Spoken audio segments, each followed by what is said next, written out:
In order to support post-war economic recovery, Japanese National Railways, JNR, actively promoted electrification and dieselization under the slogan of modernizing propulsion. At that time, when locomotive-hauled trains were the mainstay, Japan, which lagged in diesel technology, could not produce large diesel locomotives for mainline use without technical partnerships with overseas manufacturers. While the replacement of steam locomotives resulted in a more comfortable journey with less smoke for passenger trains, freight trains were underpowered and, as in the era of steam locomotives, were forced into double-heading operations.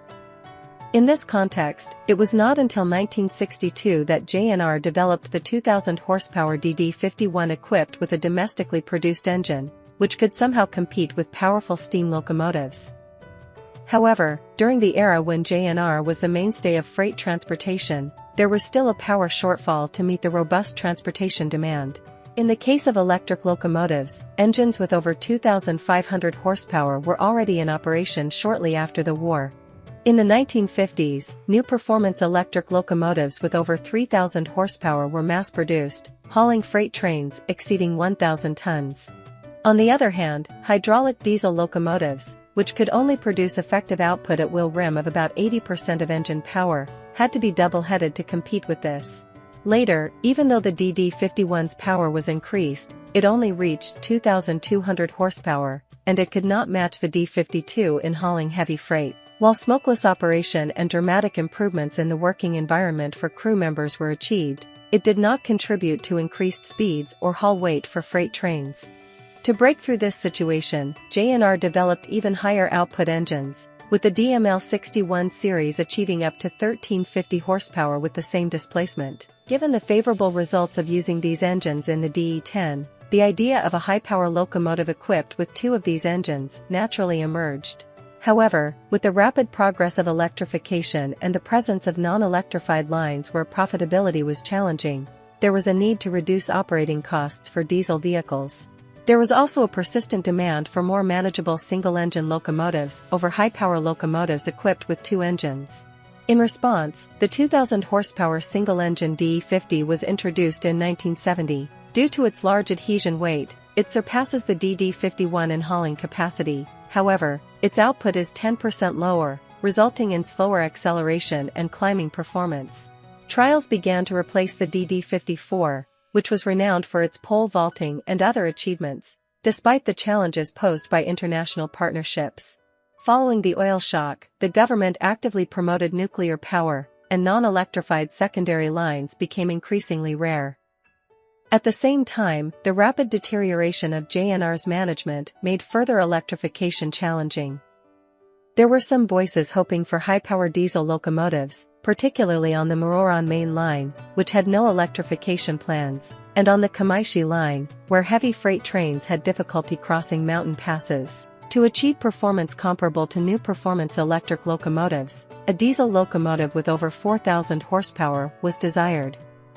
In Germany, 2,000 horsepower engines were already common, and they had prototyped a 4,000 horsepower hydraulic locomotive with two such engines. However, due to strict axle load limits in Japan, this was not feasible. Thus, a plan emerged to utilize the DML61 series, which had increased output to 1,350 horsepower. By installing two of these engines in a DD51 class locomotive, they could achieve 2,700 horsepower.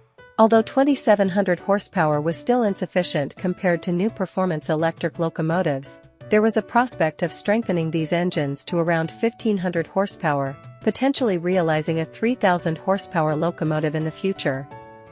To effectively utilize the enhanced engine output, they opted for a 6-axle drive instead of a 4-axle drive.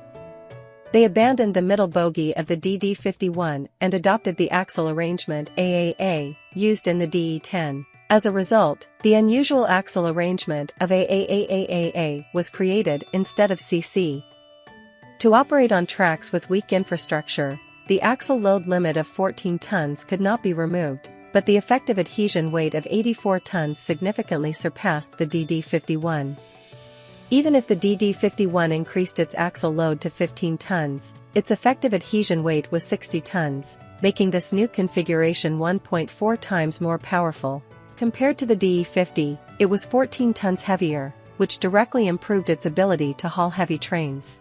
Under normal conditions, the DD51's tractive effort at start is 16.8 tons, and with a wheel axle load of 15 tons, it increases to 18 tons. For the DF51, this reaches 25.2 tons, making it capable of easily hauling a 1,000-ton two-axle freight train even on a 10-per-mile incline. Excluding the heavier Shinkansen Type 911, it was set to become the locomotive with the highest hauling capacity in the history of JNR diesel locomotives. However, even if the output is increased to 3,000 horsepower, it becomes evident that it would still face considerable challenges compared to electric locomotives of the same generation. The EF65 has an output of approximately 3,420 horsepower. Since locomotives do not operate under overload conditions as frequently as EMUs, this can be considered the net output. Superficially, the EF65 surpasses the DF51 by only 420 horsepower. Nevertheless, when examining the output at the wheel rim, it becomes apparent that the EF65 significantly outperforms the DF51. This is because, while the EF65 transmits the motor output to the wheel rims through gears alone, the DF51 must use a hydraulic transmission. The loss in the EF65 is only a few percent, whereas, in the DF51, it amounts to about 20%. Even so, the hydraulic transmission allows for nearly constant output at the wheel rim from low to high speeds. Electric locomotives without a transmission face a dilemma where improving one aspect can negatively impact another. The 3,000 horsepower F-type locomotive concept, which was anticipated as the next powerful diesel locomotive, never saw the light of day. After the oil shock, there was a rapid shift towards electrification, and JNR, which was continuously losing against competition from automobiles and aircraft except for the Shinkansen, could no longer actively invest in non-electrified lines. The DE50 and gas turbine trains were also not mass-produced, and the subsequent non-electrified vehicles, as demonstrated by the Kiha 48 and the first-generation Kiha 183, were underwhelming in terms of performance. If non-electrified lines had remained vibrant even towards the end of the JNR era, the DF51 might have been mass-produced and flourished. Since it was originally conceived for hauling heavy freight trains, there were no plans to equip it with an SG. However, we might have seen it hauling limited express trains that did not require steam heating, or new passenger cars from the 12 series onward.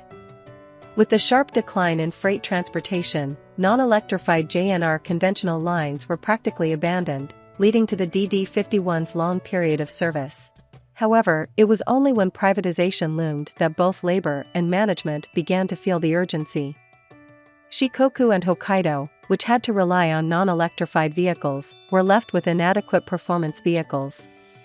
Especially in Hokkaido, the freight demand on the Chitose, Muroran, and Hakodate lines was expected to continue relying on double-heading DD51s.